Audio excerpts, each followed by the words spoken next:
जांच के आदेश के बाद भी पीड़िता काट रही रोज रोज एसपी ऑफिस के चक्कर।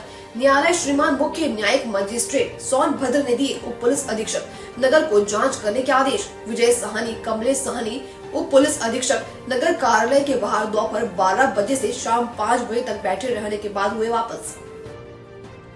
सोनभद्र मल्लाही टोला चौपन सोनभद्र का बहुत चर्चित मामला घटना दिनांक 2 फरवरी 2019 लगभग दोपहर 11 से 12 बजे के बीच, जिसमें विजय साहनी के भाई कमलेश साहनी को थाने में निरुद्ध कराकर जबरन उनका मकान जो आबादी जमीन 729 पर बाप दादा के जमाने से काबिज था पर थानाध्यक्ष चौपन विजय प्रताप सिंह व लेखपाल सुशील मिश्रा की अगुवाई में भूमाफिया विद्याशंकर पांडे, प्रेमनाथ पांडे, विशाल पांडे वगैरह 100 से भी ज्यादा किराए के गुर्गों के साथ लगभग 4 जेसीबी चलाकर मकान गिराया और उसका सारा सामान टीवी, फ्रिज, गहना, नकद इत्यादि घर का सारा सामान उठाकर ले जाने का मामला दर्ज कराया था, जिसमें मुख्य न्यायिक मजिस्ट्रेट सोनभद्र ने आईपीसी की धारा 200 के बयान के तहत उप पुलिस अधीक्षक नगर को जांच के आदेश दिए। बताते चले कि मामला इतना संगीन है कि कमलेश साहनी को चौपन थाने में निरुद्ध होने के बाद अगले दिन 107/16 के तहत जमानत कराना पड़ी और लगातार शिकायत करने पर लगातार शांति भंग का मुकदमा लगाकर जिला बदर करने का प्रयास किया गया।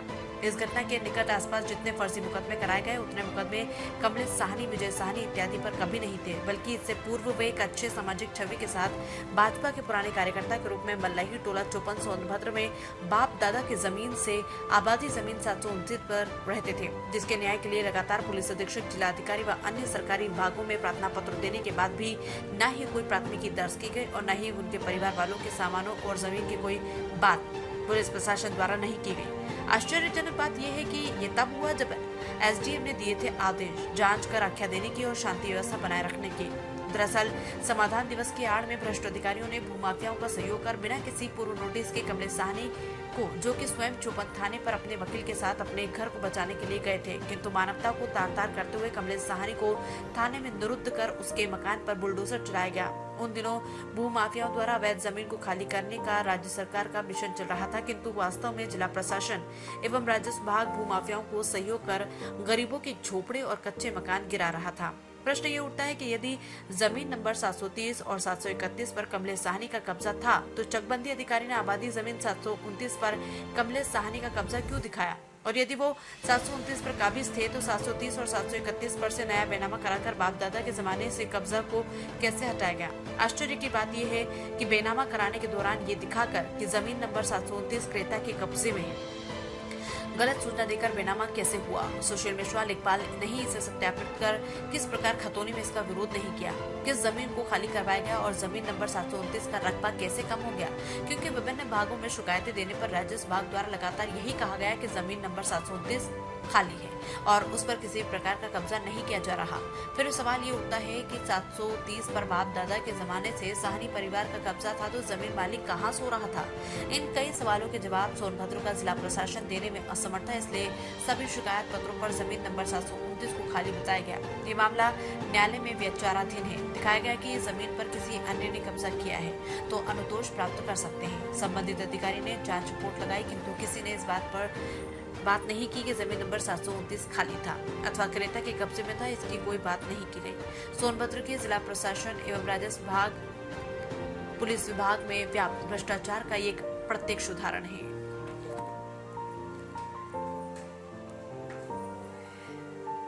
चाणक्य न्यूज इंडिया के लिए मुस्ताक अहमद की रिपोर्ट। नाम? मेरा नाम शरणदास श्रीवास्तव। आप कहाँ रहते हैं? पटवद में। पटवद में। कमलेश साहनी का कोई मामला हुआ था जमीन विवाद वाला, उसके बारे में आप क्या जानते हैं?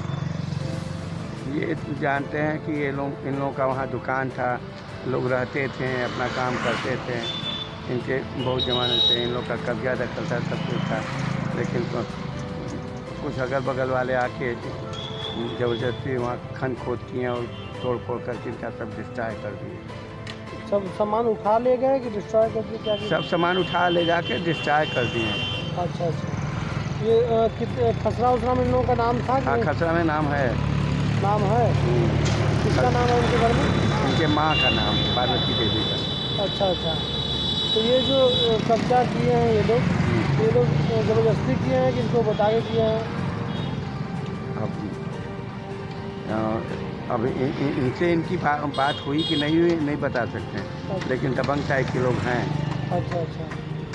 तो पुलिस प्रशासन इसमें इनका कोई सहयोग की कि नहीं? मेरे ख्याल से नहीं थी, बिल्कुल नहीं थी। उसी दिन शायद मुकदमा इनके ऊपर कर दिया गया, या सही किया या गलत किया गया? अब देखिए जो है, जिसका लाठी उसी का भैंस होता है। कहे का मतलब ये है कि इन लोग का सब कुछ रहते हुए क्या क्यों है, कोई इनका साथ नहीं कितने किया। साल पुराना इनका कब्जा था? इनका कब्जा 10 साल से अधिक था। 10 साल से ऊपर था। खबरें जो आपको सीधे जोड़ती हैं हमसे, जिनका आपकी जिंदगी पर होता है सीधा असर, खबरों की वही तस्वीर, बिना बदले बिना डरे, जज्बा सच का लिए, सच दिखाते हैं। चाणक्य न्यूज इंडिया, हम हैं हिंदुस्तानी।